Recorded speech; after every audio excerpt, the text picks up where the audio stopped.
I got around people because I had word of mouth going around. I was in the field. I was outside. I was talking to these people.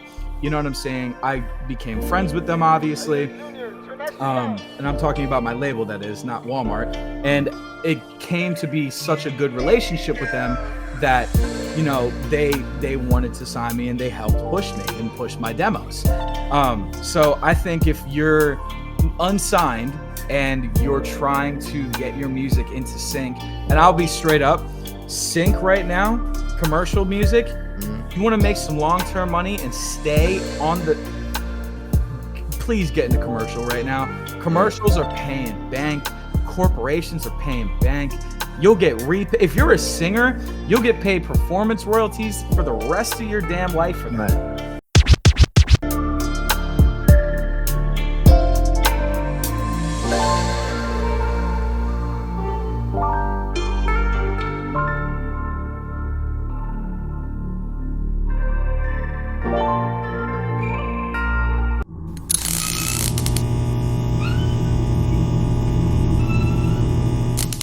SouLivate.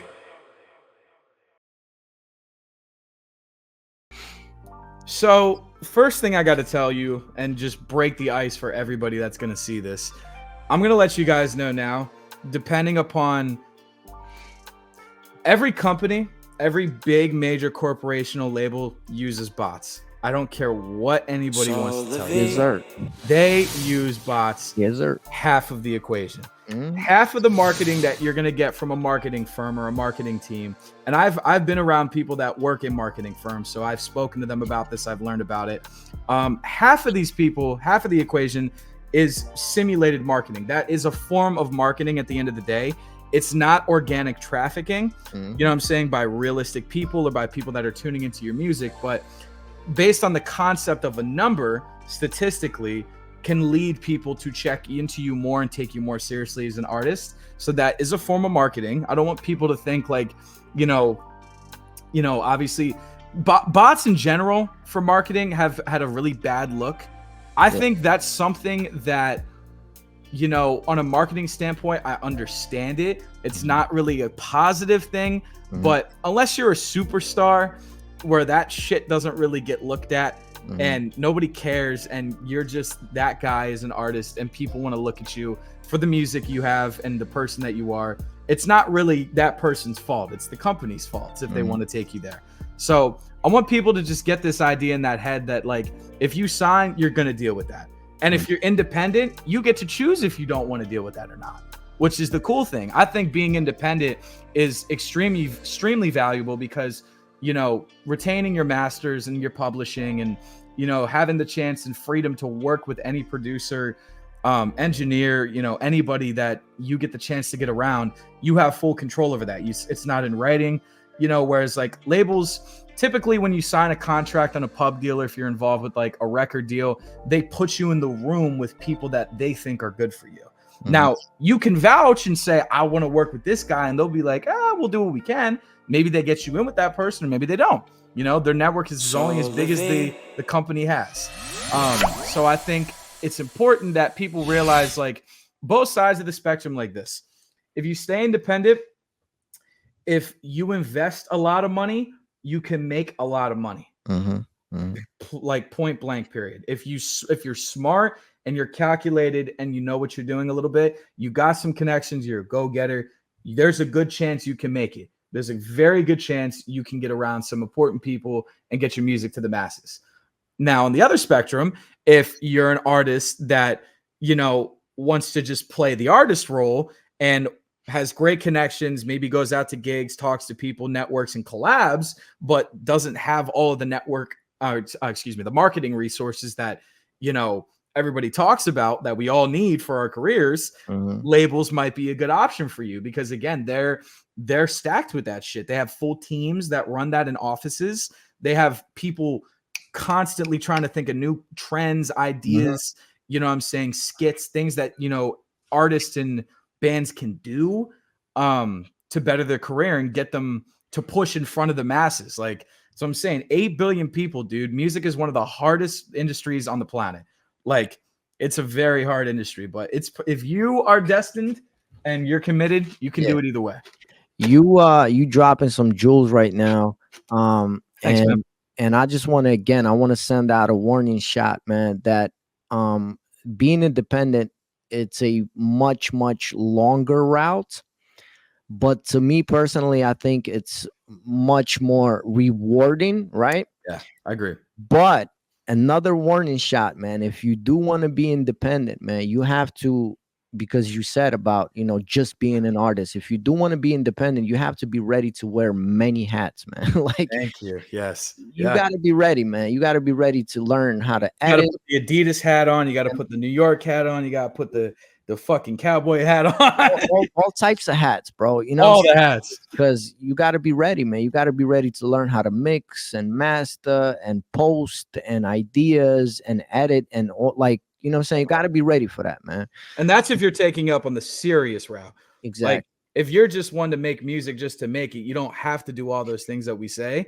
You know what I'm saying? But like, if you really want it, those are the things you got to think about of pursuing.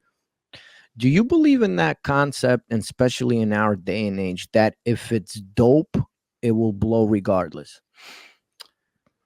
Oh, that's a great question.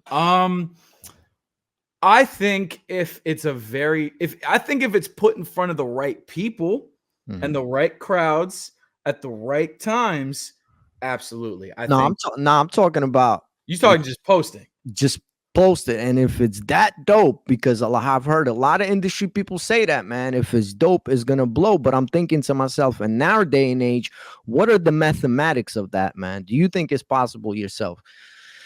Well, it's a funny thing. So like back in the day when like I was on SoundCloud and I was posting, EDM tracks left and right and collabing with people and stuff on my old SoundCloud, all that stuff is off the internet now. Y'all ain't gonna find it.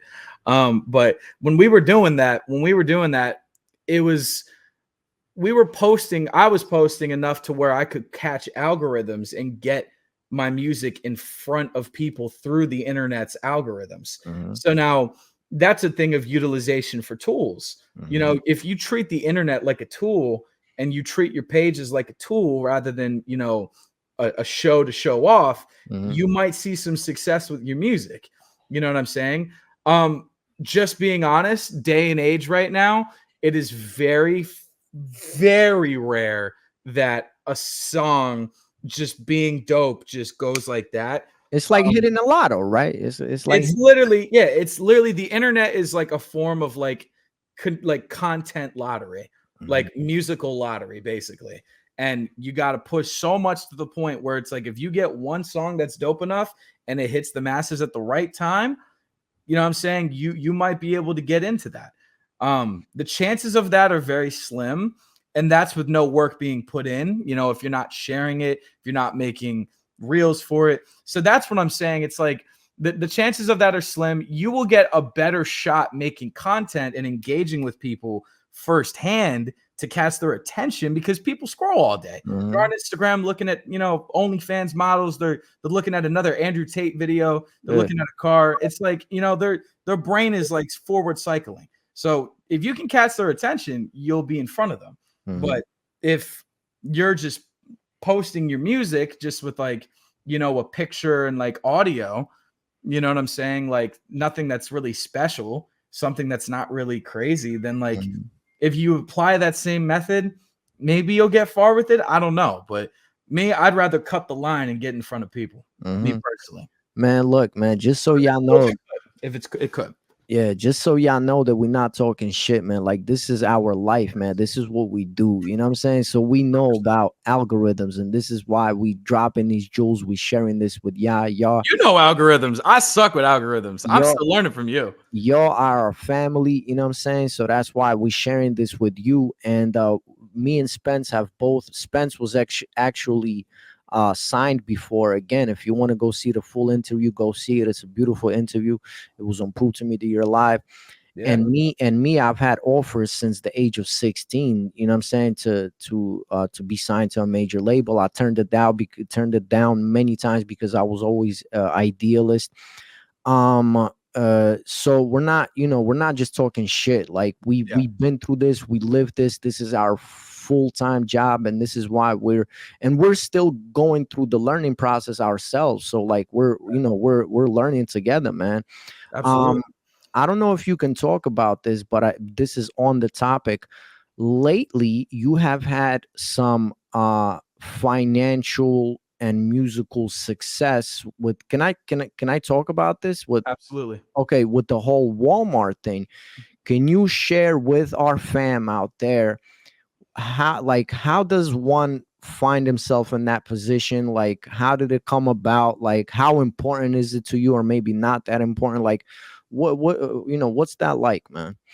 Absolutely. So I can say so much as far as like the whole ordeal, but I will speculate on it. So for me specifically, it was about being around an artist that I had a very long friendship with, and I still do. He's still my guy. I haven't seen him and I miss him really badly.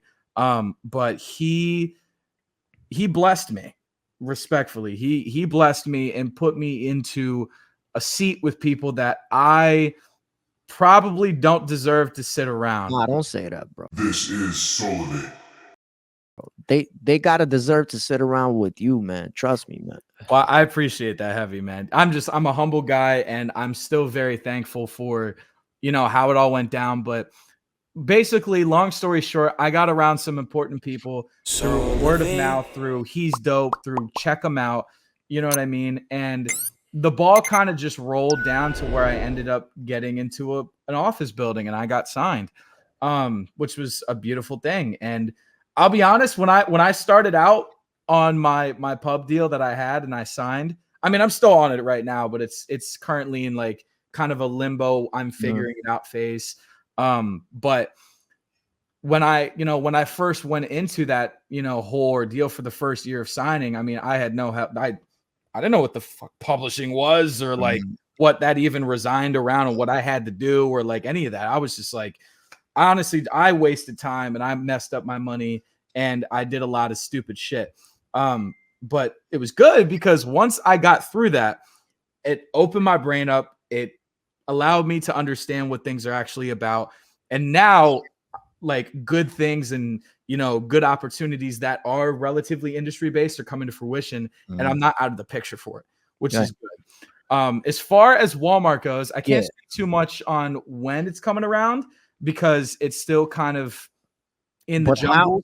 How sorry for interrupting you. How does an artist find himself in that position to maybe, get something from Walmart or write a jingle, or like how would someone go about doing that? So if you're going through, excuse me, sorry, Chick-fil-A. If you're going through the internet and you're on your phone all the time, I think if you take maybe 20 to 30 minutes a day to stop scrolling and get off the horn and start looking at, sync curators, people that you can find on LinkedIn. Maybe you go on Google and you start researching, who's like one of the top, music directors or like curators for Sony, or like, maybe you can look at smaller, you can look at Netflix, you could look at Hulu, Peacock, like Target, any of these brands, like corporational brands, like they obviously have full teams of people that run the music divisions for them. And you can go on LinkedIn, you can find their Instagrams, you can look up, yellow pages. Like there's thousands of resources on the internet that you can look up as a solo artist or a songwriter, a studio sessional musician that you can get your demos to submit for. Now, the chances of them responding, that's up to God. I don't know. But me, in my case scenario, I got around people because I had word of mouth going around. I was in the field. I was outside. I was talking to these people. You know what I'm saying? I became friends with them, obviously. And I'm talking about my label, that is, not Walmart. And it came to be such a good relationship with them that, they wanted to sign me and they helped push me and push my demos. So I think if you're unsigned and you're trying to get your music into sync, and I'll be straight up, sync right now, commercial music, you want to make some long-term money and stay on the please get into commercial right now. Commercials are paying bank. Corporations are paying bank. You'll get if you're a singer, you'll get paid performance royalties for the rest of your damn life for that. Right. And that'll just come at every 6 months. There's my check from BMI. And that music gets to get played wherever you want or wherever they want in the country. And that's a beautiful thing. You know, though they can buy leases from you. There's thousands of things. But in the retrospect, the simplest terms, you will do a lot better reaching out if you put the work in. If you reach out, you hit the internet and you say, yo, like, who runs these? Like, you should just be an artist and just source out, what are your favorite companies? Like, what are the things you like in life? Think about what you want to be a part of, or what. I've had people come to my studio here and they're like, oh my God, I could totally see this movie in this, or this, I could see my song in like a Batman movie, like a Spider-Man movie. I could totally picture my song in like some crazy action movie. All right, go on the internet, source out places that you think that makes sense for that, and then find those people and reach out. Even if you're a nobody, you never know who's watching. Never know. It only takes one record to change your life. See, that's two beautiful things, man. That first of all, that your music, right? Even one song, you can live off of that song for the rest of your life. That's one beautiful thing. And the second thing is that we live in this day and age. See, like us in the early 2000s, man, in order to get anywhere, you would have to go to the city, go to New York, post up like in front of a record label and play Stalker for like a couple weeks, man. Like, yo, hold, like, can you, CD, you know what I'm saying? Like, yo, open the door. I got to talk about something. Yeah, man. Dudes be looking at you like, come on, bro. We got Kanye West in the basement, bro. Like, get out of here. So, but we got Kanye West in the we got Diddy upstairs. Yeah, but nowadays, you like Spence said, man, you can get online, you can, hit him up, man, post a comment, man, be yourself, you know what I'm saying? Be genuine, man. Like, reach out, talk to people, man.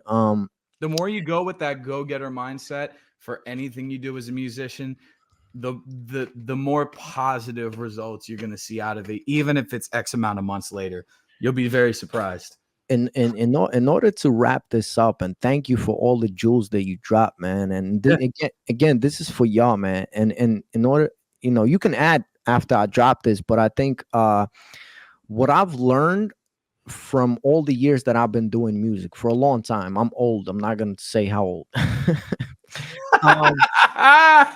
What I've learned is, and you touched on this, is that artists and bands and groups that go out there and tour are the people that have the longest life as a musician, man, from what I've seen, man. And sometimes you have these cats that are not even on the Billboard top 100. They're not, you don't even see them on playlists, but they're out there touring and they're stacking and they're reaching out and they're getting in touch with people, man. Like, what do you think about that whole touring thing, man? Well, touring, I mean, in the general aspect, is one of the most, I mean, you can throw your own events. My band right now, we're a startup band. So like, we're in the very early stages of what we're trying to do. We're trying to reach out to bands. We're seeing what people need openers, what events are going on that need talent for open karaoke's, microphones, open mics. If you're a rapper or singer, you want to start somewhere, start there. That's the easiest way. Dive bars, start in your town, start in your cities. Like, go out. Like, don't be afraid to show face, dude. Like, if you're an artist, like, my way of thinking about it is, if you are ever going to be a big artist, you got to be able to show face. So you got to start early. You got to get catered to that. Go out to those bars, talk to those weird bartenders and ask who runs the music. Be like, hey, so Mr. Security guy that's 300 pounds. Yo, who runs this joint? I want to talk, and get an email address, dude. And get that experience, right? Like, that experience is necessary, man. Absolutely. Start there for yourself. Touring, if you get to a place of touring usually comes from a label setting that up or a booking agency. That's something bigger that comes about. Sometimes people will throw DIY tours, though. I mean, I have a friend from Staten, and he usually ends up a part of a lot of DIY, do-it-yourself tours. everybody's got managers and stuff, but they throw the events themselves. All the artists, they chip in for money and then they just rock it. You know what I'm saying? So you can do that as well. That's a very normal thing. Yeah, the interactions and how many handshakes you can hold on to is what's going to keep people coming back to you and what's going to keep your future alive, because people like to interact with people that they like. People like to buy from people that they like. People like to appreciate and listen to music from people that they like personally. And yeah, you know, touring is a great thing, but start slow. You know, you don't have to jump to it just yet. You know, start small shows, dive bars, parties, maybe your mom's wedding, whatever comes first. Yeah, get that experience, man. Like, have you heard of you've heard of the obviously the group Onyx, the hip hop Yeah, group from back in the day. So you know Fredro Starr, right? Like from yes. Onyx, one of the members, man. Yeah. How big would you say he is right now in the United States? Right now, As a solo artist or like a part of as Onyx? like even Onyx, like as far as like how big are they right? How current are they right now? Not that current, right? Yeah, I was So respectfully not that big. respectfully, but this is what I'm getting into is that right now in Russia they are touring year round. They got a crib in Russia. They're touring year round. Artists like R.A. the Rugged Man. You know, he's underground in America. In Europe, he's a mega star. He's out there. He's, you know, touring the European Union, man, and you know, and making bank, man. um we're gonna wrap this up, you know what I'm saying, and thank you for being with us today. Thank y'all for being here with us. And this last subject will lead us into our next episode, man. This was episode Yes, 2, sir. man. This is monumental. Woo! What do you think so far is the biggest musical event of 2024, man? This is SouLivate.